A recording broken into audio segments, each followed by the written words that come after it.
Dear Pennies and Pens, it's your girl, Loud Pen, CEO of ISLP, the InkSpot LLC. Today's video is called Pen Style, How to Prepare for Fashion Week, Hair, Makeup, and Stylist Edition. Okay, so as you guys know, this was a 3-part series. We talked about how to prepare for Fashion Week as a designer. We talked about how to prepare for Fashion Week as a model. Now we're going to talk about how to prepare for Fashion Week as a hairstylist, a makeup artist, or a fashion stylist. Okay. That's what we're going to talk about today. Thank you for watching the video. Sorry, all the water. Make sure you like the video, subscribe. You can't leave no comment because comment section is disabled. So you're just gonna have to think about your comment real tough in your head. Just think about it in your head. Just keep it up here. Okay. Anyways, the first tip for hairstylists, makeup artists, and fashion stylists to prepare for Fashion Week is do your research, little baby.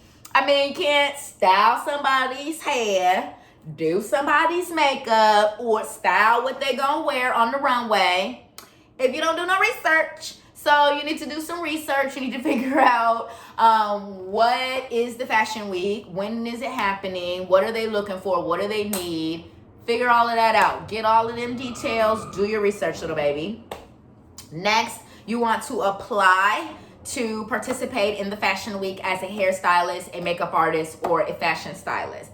Note, you will need a portfolio. So, what does a portfolio consist of?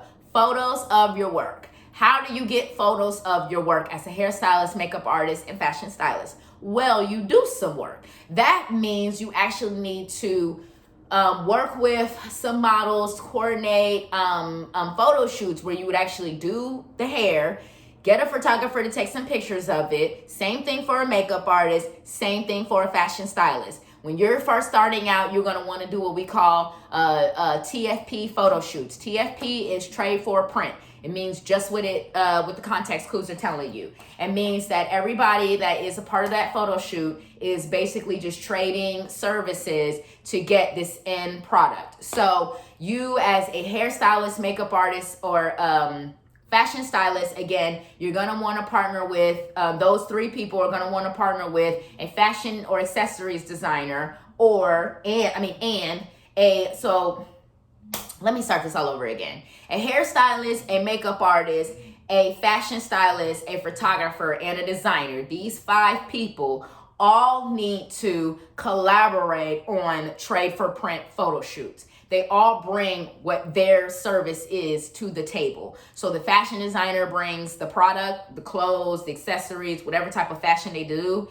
And then the hairstylist obviously is the person that's going to do the hair. The makeup artist is the person that's going to do the makeup. And then the fashion stylist is the one that's going to style the look, like decide what model's going to wear what and like how and all of that. And then the photographer is the person that's going to take the pictures. So these 5 parties need to come together and collaborate and do photo shoots so that everybody can practice and learn and get better at what they do. So, you know what I'm saying? And that's how you build a portfolio, right? And once you get, I guess, like established enough, then you'll start to actually get paid hairstyling, makeup, and photography and styling and design projects or what have you, right? So that's how you create a portfolio. I'll go into more detail in a future video about how to create a portfolio, but I wanted to give you guys that insight real quick because I was like talking about how you'll need a portfolio, but it's like, where do you get a portfolio? Like, all of that. So I will definitely do a future video about exactly how to create a portfolio,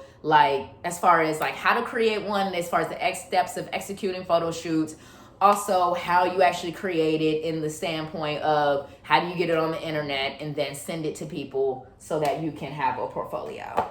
Okay, and then after that, you're going to want to touch base with the event planner, the show producer, and the designer. And the reason why you want to touch base with them is because you want to discuss the looks and the styles. So you want to discuss exactly what they're looking for as far as the hair, what they're looking for as far as the makeup, what they're looking for as far as the fashion styling. Get all of those details worked out. You guys are going to collaborate based on kind of like what the designer designs, what their kind of collection is all about for that particular season, what ideas you as the hairstylist, makeup artist, or fashion stylist have. So you guys are gonna kind of go back and forth, and that's gonna be a collaboration. Totally a creative process.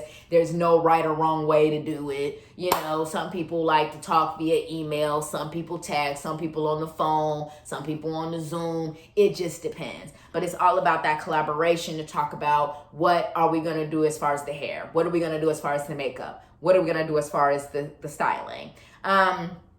You're also going to want to get the details on like who you're going to be styling as far as the designer, because obviously different designers are going to have different hair, makeup, fashion styling, and then the models too. The models, it's going to depend on their hair texture and type. And even if you have models that are of the same different race and ethnicity, it doesn't mean they're going to have the same hair texture and type.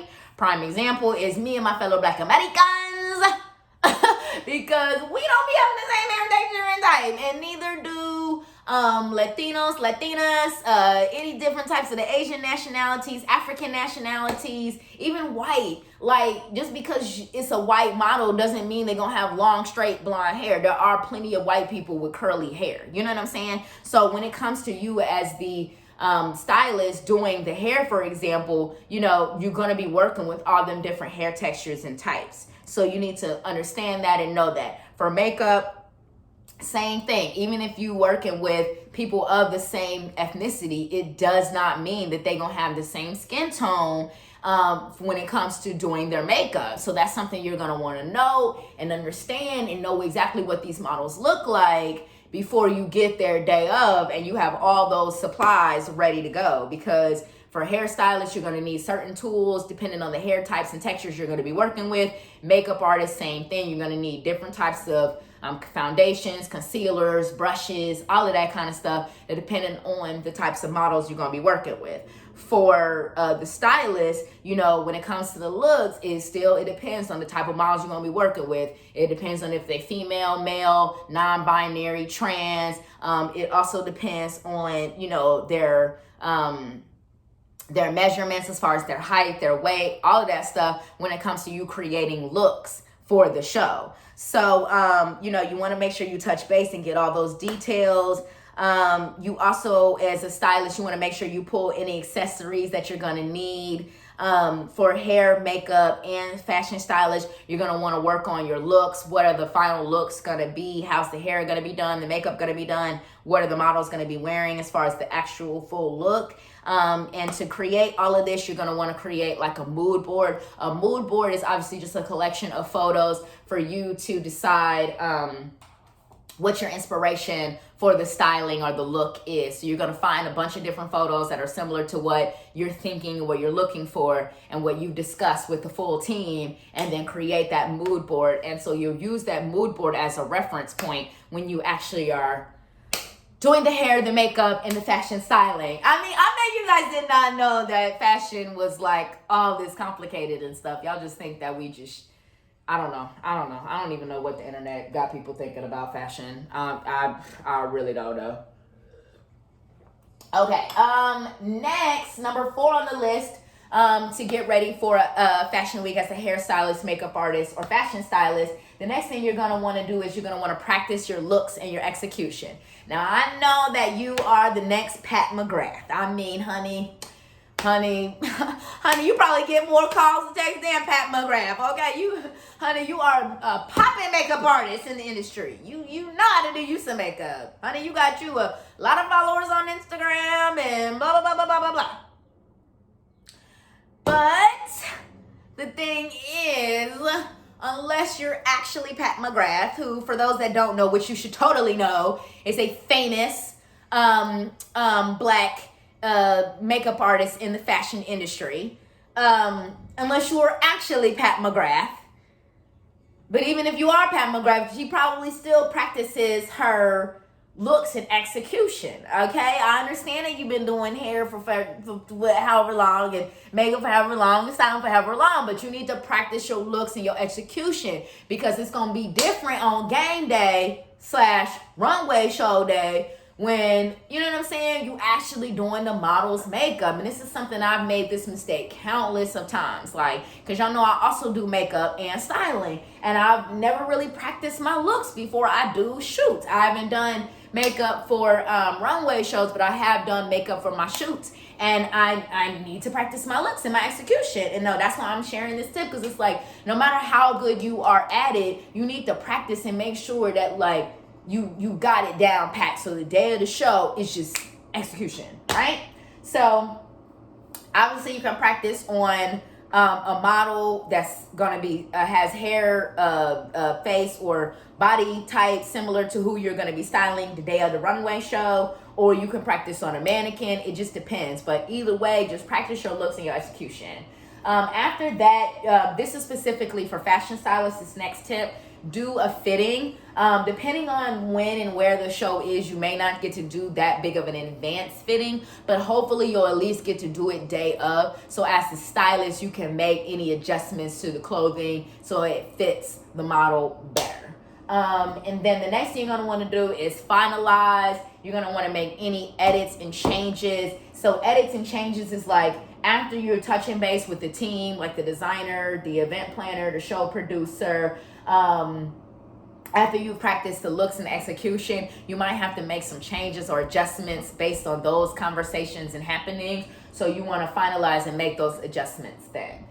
The next thing you want to do is you want to check your supplies and buy anything you need. So for hairstylists, make sure that you have all the hairstyling tools that you need. This is everything from your combs, your flat irons, your straighteners, your blow dryers, literally, sweetie, all of that. Okay, I will do a future video talking about what should be in your hairstyling kit.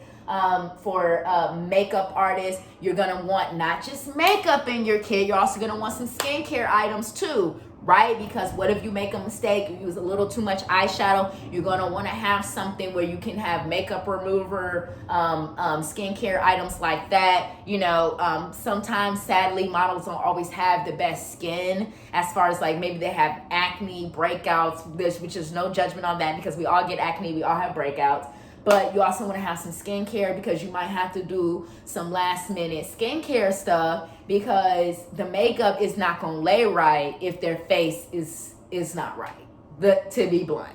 So make sure you have a mixture of both makeup supplies, as far as your foundations, your concealers, your brushes, your eyeshadows, but also make sure you have skincare as far as facial washes, makeup removers, cleansers, all of that. Make sure you have all of that in your kit. And again, future video on makeup artist kit. For styling kit, make sure you have things like, you know, your showing kit, which has your extra needle, thread, buttons, clips, needle and thread. I think I said that already, but either way, it still needs to be included. If you need a steamer, you also going to need other things like, what's I'm trying to say, a lint brush. Just all these little things need to go into your styling kit. Future video on what goes into your styling kit. Now, as far as day of show, arrive on time. You guys saw I emphasize that with everybody: designers, models, hair, makeup, and fashion stylists arrive on time, because it's important to get everything started on time so that the show actually happens on time. We have this bad habit in the fashion industry of shows never starting on time, and that's usually because either people are coming late to the show, it's taking too long to do hair and makeup, it's taking too long to get the models dressed. So that's why the shows don't be starting on time. So if we can just start to get everybody to actually arrive on time, we can start to actually show on time. Okay. Also, make sure you have all of your necessary supplies. So everything that I just talked about in your hairstyling kit, your makeup kit, and your styling kit, make sure you have all of those. And then the next thing you want to do is you want to touch base with the designer, event planner, and show producer. Again, this is the day of touch base. So this is the day of last minute changes. Oh, the model dyed the hair blonde last night and the model was supposed to have black hair. You know what I'm saying? Whatever the last minute changes, because I've had that happen. Or like the model go natural, the model cut the hair off. I remember a few years ago I was styling a shoot and it worked out. But like a couple weeks before we supposed to do the shoot, the model texted me like, "Oh, Penny, I cut off all my hair." I said, "Oh, you did what?" Where your hair go to at? But luckily she looked great with short hair. The shoe went off without a hitch. It worked out. But honey, that'll happen to you. So, you know, you gotta make them last minute changes day of. So you want to touch base with those people to make sure that, you know, whatever change or adjustments you need to make. And then the last and final thing you want to do is you just execute. You execute whatever the hairstyle is. You execute the makeup look. You execute the fashion styling look. And again, you're probably going to have to make some last minute changes and adjustments. Because like I said, you know, model gonna text you and they had long hair and the next thing you know, they ain't got no hair. So you have to make last minute changes and adjustments because you might not be able to put the model in a ponytail if the model cut the hair. You just make them last minute changes and adjustments and you do you, boo. So anyways, that's pen style, how to prepare for Fashion Week as a hairstylist, makeup artist, and fashion stylist. I hope you guys enjoyed this video. Make sure, I forgot to say this in the other two videos, but make sure you support Pennies and Pens at Austin Fashion Week, Saturday, April 30th. We're showing at 4:30. So that's why I did this video series, because I want to help other designers, stylists, hairstylists, makeup artists, and models be able to be prepared and empowered for Fashion Week. So it was my way of helping people promote, and you know what I'm saying, Pennies and Pens gonna be on the runway at Austin Fashion Week. Turn up. But no, I'm finally about to get me some lunch, y'all. Oh, I'm hungry. All right, so anyways, y'all have a good day, little baby. Peace.